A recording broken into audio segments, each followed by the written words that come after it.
എല്ലാവർക്കും നമസ്കാരം. മുരിക്കോളി ബ്ലോഗ്സിലേക്ക് ഒരിക്കൽ കൂടി സ്വാഗതം. ആദ്യമായിട്ട് ചാനൽ കാണുന്നെങ്കിൽ ലൈക്ക് ചെയ്യുക, കമൻറ്റ് ചെയ്യുക, സബ്സ്ക്രൈബ് ചെയ്യുക. തൊട്ടടുത്തിരിക്കുന്ന ബെല്ലൈക്കൺ ബട്ടണില്ലേ അതുകൂടി എനേബിൾ ചെയ്യുക. ഫേസ്ബുക്കിലെ വീഡിയോ കാണുന്നെങ്കിൽ ഫേസ്ബുക്ക് പേജ് ഒന്ന് ഫോളോ ചെയ്യുക, ഇൻസ്റ്റാഗ്രാമും കൂടി ഒന്ന് ഫോളോ ചെയ്യുക. ഓക്കെ, നമുക്ക് വീഡിയോയിലേക്ക് പോവാം. വടക്കേ മലബാറിലെ ദക്ഷിണ കാശിയായ പുണ്യപുരാതനമായ ക്ഷേത്രമാണ് ശ്രീ കൊട്ടിയൂരമ്പലം. കൊട്ടിയൂരിലെ ഐതിഹ്യം: പുരാണങ്ങളിലെ ദക്ഷയാഗം നടന്ന സ്ഥലമാണ് കൊട്ടിയൂർ എന്നാണ് വിശ്വാസം. ഒരു വൈശാഖ നാളിലാണത്രേ ദക്ഷൻ യാഗം നടത്തിയത്. പിതാവ് നടത്തുന്ന യാഗത്തിൽ തന്നെയും പ്രിയതമനായ ശിവനെയും അവഹേളിച്ചതിൽ ദുഃഖിതയായ സതീദേവി യാഗാഗ്നിയിൽ ചാടി ജീവനൊടുക്കി. കോപാകുലനായ ശിവൻ ജടപറിച്ചു നിലത്തടിച്ചു വീരഭദ്രനെ സൃഷ്ടിച്ചു. വീരഭദ്രൻ യാഗശാലയിൽ ചെന്ന് ദക്ഷൻ്റെ തലയറുത്തു. മൂലോകങ്ങളെയും അഭ്യർത്ഥന പ്രകാരം ദക്ഷനെ പുനർജീവിപ്പിച്ചു യാഗം പൂർത്തിയാക്കി ശിവൻ തപസ്സനുഷ്ഠിക്കാൻ കൈലാസത്തിലേക്ക് പോയി. പിന്നീട് കൊടും വനമായി തീർന്ന യാഗസ്ഥലം കുറിച്യരുടെ വാസസ്ഥലമായി മാറി. ഒരു കുറിച്യ യുവാവ് അമ്പിന് മൂർച്ച കൂട്ടാൻ ഒരു കല്ലിൽ ഉരയ്ക്കുകയും കല്ലിൽ നിന്ന് രക്തം വരികയും ചെയ്തു. ഇതറിഞ്ഞെത്തിയ പടിഞ്ഞാറ്റ നമ്പൂതിരി കൂവയിലയിൽ കലശമാടിയത്രേ. വൈശാഖ ഉത്സവം ആരംഭിച്ച് ക്ഷേത്രത്തിൽ ഇന്നും കാണുന്ന ചിട്ടകൾ ഉണ്ടാക്കിയത് ശങ്കരാചാര്യർ ആണെന്ന് കരുതുന്നു. കൂടുതൽ അറിയാൻ ചാനൽ സബ്സ്ക്രൈബ് ചെയ്യൂ, കമൻറ്റും ചെയ്യൂ. ചോതി നക്ഷത്രത്തോടുകൂടി പ്രാക്കുളം എന്ന ചടങ്ങോടുകൂടിയാണ് 8 ദിവസത്തെ വ്രതമാണ് സാധാ വീട്ടിലെ വ്രതം. 8 ദിവസത്തെ വ്രതം കഴിഞ്ഞ് കഴിഞ്ഞാൽ പിന്നെ 12 ദിവസത്തെ വേറെ വെപ്പ് എന്ന് പറഞ്ഞ ചടങ്ങാണ്.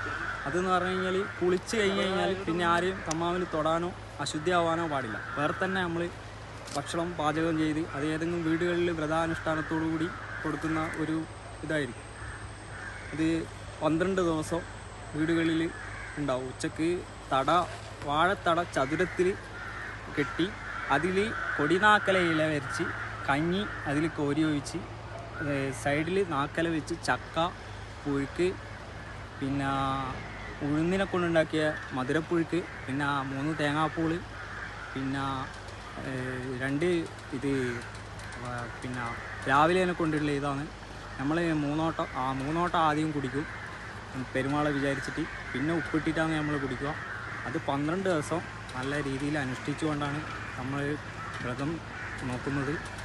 അതിന് ശേഷം 12ാമത്തെ ദിവസം കാരണവരെ വീട്ടിൽ നിന്നായിരിക്കും പിന്നെ ഇത് അത്തായം. അതോടുകൂടി നമ്മളെ 12 ദിവസത്തെ ഇത് കഴിഞ്ഞ് പിന്നെ മഠത്തിൽ നമ്മൾ 5 ദിവസം കയറി. ഫസ്റ്റിലെ ദിവസം തന്നെ നമ്മൾ ഒരു നേരം നോറ്റിട്ടാണ് മഠത്തിൽ വ്രതം അനുഷ്ഠിക്കുന്നത്. ആ ഒരു നേരം നോറ്റി വൈകുന്നേരം ചെനച്ച് കൈത മുറിച്ച് പിറ്റേ ദിവസം ആ കൈതോല നാരാക്കി മാറ്റി.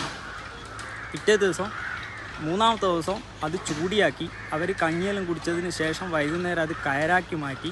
4ാമത്തെ ദിവസം രാവിലെ നെയ്യ് നിറച്ച് വൈകുന്നേരത്തോടുകൂടി നെയ്യ് നിറയ്ക്കലെല്ലാം കഴിഞ്ഞ് പിന്നെ അതിൻ്റെ പിറ്റേ ദിവസം 5ാമത്തെ ദിവസം അവർ മടത്തിനിറങ്ങി.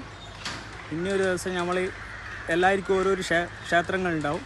ആ ക്ഷേത്രത്തിൽ നിന്ന് ഭക്ഷണമെല്ലാം വെച്ച് കിണ്ടിയെല്ലാം നല്ല രീതിയിൽ സംരക്ഷിച്ച് പിറ്റേ ദിവസം ചോതി നക്ഷത്രം 28ാമത്തെ ദിവസത്തോടുകൂടി രാവിലെ വിട്ട് ഉച്ചയോടുകൂടി ഒരു 1 മണിയോടുകൂടി കൊട്ടിയൂർ സന്നിധിയിൽ നെയ്യാവൃത വ്രതക്കാർ എത്തിച്ചേരുന്ന ആ രസകരമായ കാഴ്ച, വെള്ളമുണ്ടും സൈഡിൽ ഒരു തോർത്തും വെച്ച് നെയ്ക്കിണ്ടിയും ഏന്തി ആ ഓങ്കാര ശബ്ദത്തോടുകൂടി കൊട്ടിയൂർ പെരുമാൾ സന്നിധിയിൽ എത്തുന്ന ആ പരിപാവനമായ യാത്ര കാണാൻ ബസ്സിൽ പോകുന്നവർ പോലും കണ്ണിരുമ്പി നോക്കുന്ന ആ കാനന യാത്ര കാണാൻ എത്ര കുളിരോകുന്ന ഒരു കാഴ്ചയാണെന്നറിയാമോ?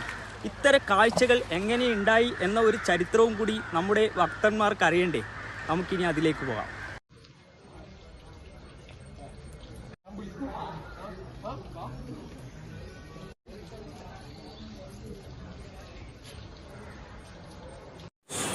കൊട്ടിയൂർ ക്ഷേത്ര ദർശനം കഴിഞ്ഞു കഴിഞ്ഞാൽ ഒഴിച്ചുകൂടാൻ പറ്റാത്ത ഒരു കാര്യമാണ് ഓടപ്പൂവ്. ആ ഓടപ്പൂവാണ് ഈ ചേച്ചി ഉണ്ടാക്കിക്കൊണ്ടിരിക്കുന്നത്.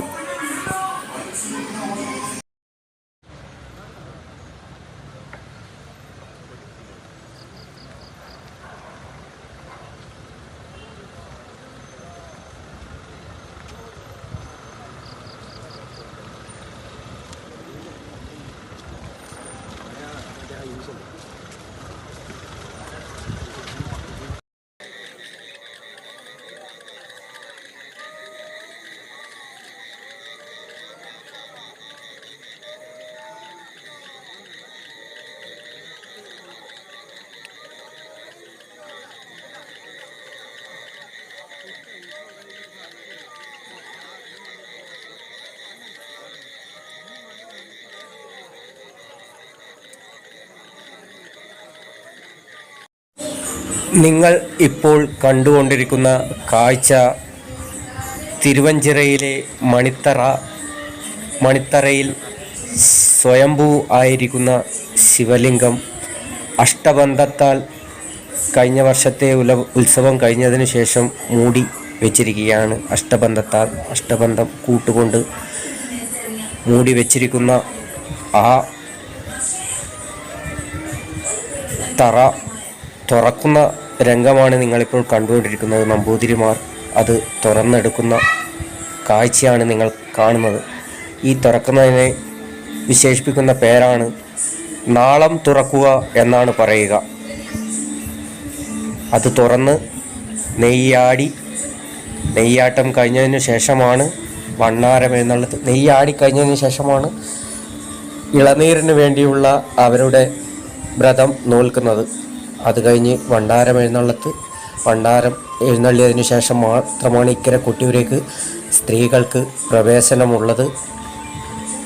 അപ്പോൾ കണ്ടുകൊണ്ടിരിക്കുന്നവർ നമ്മുടെ ചാനൽ സബ്സ്ക്രൈബ് ചെയ്തില്ലെങ്കിൽ സബ്സ്ക്രൈബ് ചെയ്യാതിരിക്കാൻ മറക്കരുത്. കൂടി ഒരു ലൈക്കും കമൻറ്റും കൂടി ചെയ്തോളൂ. നല്ലൊരു വീഡിയോയുമായി വരുന്നത് വരെ എല്ലാവർക്കും സ്നേഹം മാത്രം.